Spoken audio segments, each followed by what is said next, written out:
আর আমি এরকম ভুল কখনো করবো না দাদা, এইবারটা আমাকে সবাই মিলে একটু উদ্ধার করে দেন।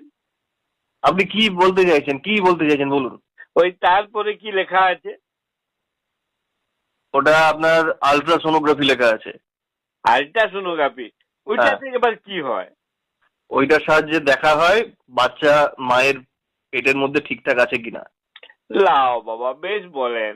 বলি এটা কি স্কুল বটে না কলেজ বটে যে বাচ্চা মায়ের পেটে ঠিকঠাক থাকবে না তো এখান থেকে সিনেমা দেখতে চলে যাবে? কি বেশ বলেন আপনারা। দেখুন, মেডিকেল সায়েন্সটা এরকম আপনার মতো পাগলামো করার জায়গা নয়।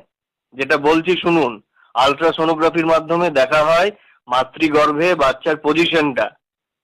দেখুন, আপনিই বলুন, ও কি বিরাট কোহলি বটে যে ব্যাট ধরার জন্য পজিশন নিয়ে দাঁড়ায় থাকবে? সেটা আপনারা দেখবেন যে কি পজিশনে আছে। ভাই, ফালতু লোক একটা আপনি। আপনার মতো ফালতু লোক আমি দুনিয়া দুটো দেখিনি। অসভ্য করা রাখুন মনটা, কাজের সময় বিরক্ত। রাখা কেন রাখ